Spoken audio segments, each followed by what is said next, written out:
Hello बच्चों, आज हम पाठ 4 जो हमारा गिल्लू है उसे पढ़ रहे हैं। हम उसी के जो अंतिम 3 गद्यांश हैं उनकी व्याख्या आज हम करने वाले हैं। साथ ही जो गद्यांश से प्रश्न पूछे गए हैं उनके उत्तर भी हम करने वाले हैं। ठीक है, तो आज जो हमारा पाठ है गिल्लू वह आज समाप्त हो जाएगा, खत्म हो जाएगा आज हमारा यह पाठ। फिर हम कल से काव्य खंड के जो हमारे 2 चैप्टर और रह जाते हैं हाफ ईयरली एग्जाम्स के लिए उनको करेंगे। ठीक है, चलिए। तो जो पाठ 4 है हमारा गिल्लू, उसके 2 पैराग्राफ हम कल कर चुके थे। आज हम अंतिम 3 गद्यांशों को करने वाले हैं। तो जो गद्यांश नंबर 3, 4 और 5 है उन्हें मैंने संक्षेप में यहाँ पर बोर्ड पर लिखा हुआ है। आप सभी जो मैंने पीडीएफ भेजी है या अपनी बुक लेकर अपने सामने रखेंगे उसे और पढ़ते रहेंगे। साथ ही साथ जैसे जैसे मैं उसकी एक्सप्लेनेशन करते जाऊंगी, व्याख्या करती जाऊंगी, आप उस पर ध्यान देंगे। ठीक है, चलिए। तो गद्यांश नंबर 3 हम पहले पढ़ लेते हैं। चलिए। लेखिका महादेवी वर्मा कह रही हैं कि मेरी अस्वस्थता में वह तकिए पर सिरहाने बैठकर अपने नन्हे नन्हे पंजों से मेरे सिर और बालों को इतने होले होले सहलाता रहता कि उसका हटना एक परिचारिका के हटने के समान लगता। लेखिका महादेवी वर्मा बता रही हैं कि जब वो अस्वस्थ होती थी या जब उनके कार दुर्घटना में उनका एक्सीडेंट हो गया था, उसके बाद जब वो अस्पताल से वापस आई और जब वो अस्वस्थ थी तो जो गिल्लू था वो उनके पास उनके सिरहाने उनके तकिए से चिपक कर बैठ जाता था और अपने नन्हे नन्हे पंजों से उनके बालों और सिर को सहलाता रहता था। महादेवी वर्मा जी कहती हैं कि उसका इस तरह धीरे धीरे मेरे बालों को सहलाना, मेरे सिर को सहलाना मुझे ऐसा लगता था जैसे कोई परिचारिका यानी कि कोई नर्स मेरी क्या कर रही हो, देखभाल कर रही हो। और जब वह मेरे पास से हटता था तो ऐसा लगता था मानो जैसे वह परिचारिका मेरे पास से हट गई हो। गर्मियों में जब मैं दोपहर में काम करती तो गिल्लू न बाहर जाता न अपने झूले में बैठता। उसने मेरे निकट रहने के साथ गर्मी से बचने का एक सर्वथा नया उपाय खोज निकाला था। वह मेरे पास रखी सुराही पर लेट जाता और इस प्रकार समीप भी रहता और ठंडक में भी रहता। तो जो हमारी व्याख्या थी वो थी मेरी अस्वस्थता से लेकर हटने के समान लगता था, जिसकी व्याख्या मैंने आपको बता दी है। ठीक है, जो पहला प्रश्न है वो हम बार बार नहीं करेंगे, व्याख्या मैंने आपको करा दी है। इसमें जो तीसरा प्रश्न है कि गर्मियों की दोपहरी में गिल्लू की क्या चर्या थी। तो गर्मियों की दोपहरी में गिल्लू क्या करता था, लेखिका के पास एक सुराही रखी होती थी, उसी पर लेटा रहता था। साथ ही साथ वह लेखिका के समीप रहता था और उसे ठंडक भी मिलती रहती थी। चलिए, जो गद्यांश नंबर 4 है उसको करते हैं। गिलहरियों के जीवन की अवधि 2 वर्ष से अधिक नहीं होती, अतः गिल्लू की जीवन यात्रा का अंत आ ही गया। दिन भर उसने न कुछ खाया न बाहर गया।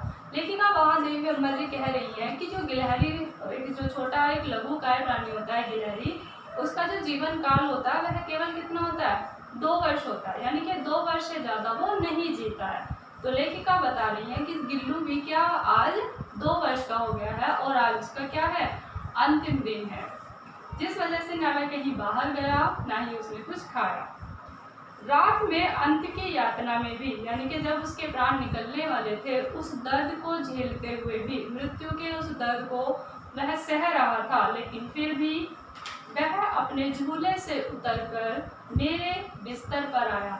महादेवी वर्मा जी बता रही हैं कि मौत की यातना को वो सह रहा था, किंतु इस दर्द में भी वह अपने झूले पर से उतरा और मेरे समीप मेरे बिस्तर पर आया और ठंडे पंजों से मेरी बड़ी उंगली पकड़कर हाथ से चिपक गया, क्योंकि उसका अंतिम समय आ रहा था तो वो ठंड से सिकुड़ गया, ठंड भी थी, तो वो लेखिका की उंगली की जो बड़ी उंगली थी उससे इस तरह से चिपक गया, मतलब हाथों से चिपक गया वो, जिसे उसने अपने बचपन की मरणासन स्थिति में पकड़ा था। यहाँ पर लेखिका बताती हैं कि गिल्लू अपने अंतिम समय में मेरे हाथ से इस प्रकार चिपक गया, मेरी बड़ी हाथ की बड़ी उंगली से इस प्रकार चिपक गया जब मैंने उसे बचपन में उठाया था, और जब वह मेरी उस उंगली से चिपट गया था तो आज भी वो मेरी हाथ की उसी उंगली से चिपक गया है। यहाँ पर लेखिका ने कैसे समझा कि गिल्लू का अंत समय आ गया था। लेखिका ने कैसे समझा गिल्लू का अंत समय आ गया था? क्योंकि गिलहरी का जो जीवन काल होता है कितना होता है? 2 वर्ष का होता है। तो लेखिका समझ गई थी कि जो आज गिल्लू का जो है 2 वर्ष उसे पूरे हो चुके हैं मेरे साथ रहते हुए, तो उसका भी अंतिम समय आ गया है। चलिए गद्यांश नंबर 5 पढ़ते हैं। उसका झूला उतार कर रख दिया है और खिड़की की जाली बंद कर दी गई है, परंतु गिलहरियों की नई पीढ़ी जाली के उस पार चिक चिक करती ही रहती है और सोन जूही पर वसंत आता ही रहता है। अब इसके आगे जो है, जो रेखांकित अंश है हमारा, उसकी व्याख्या है कि सोन जूही की लता के नीचे गिल्लू को समाधि दी गई। लेखिका बताती है कि जो सोन जूही की लता थी उसी के नीचे गिल्लू को समाधि दी गई। क्यों? क्योंकि गिल्लू को वह सोनलता की जो सोनलता थी, सोन जूही की जो लता थी वह उसे अत्यधिक प्रिय थी।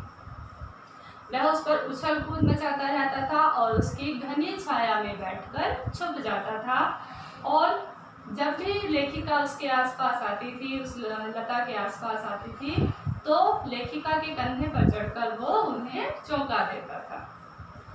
लेखिका बताती है कि हमने उसे सोन जूही की लता के नीचे समाधि क्यों दी? क्योंकि वह उसे अत्यंत प्रिय थी, और शायद इसलिए भी कि मुझे विश्वास था कि यह लघुगात किसी न किसी वसंत के दिन, क्योंकि वसंत तो आता ही रहता है, जूही के पीलाव छोटे फूल में खिल जाने का विश्वास मुझे संतोष देता है। लेखिका कहती है कि मुझे यह विश्वास था कि किसी न किसी दिन यह छोटा जो प्राणी है, जो गिल्लू है, यही इस सोन जूही की लता पर एक पीले फूल के रूप में खिल उठेगा और मुझे दिखाई देगा। इस बात का मुझे जो विश्वास था, यह मुझे अत्यंत ही संतोष देता है। चलिए, तो जो प्रश्न नंबर इसका अगला है कि गिल्लू को कहाँ समाधि दी गई और क्यों?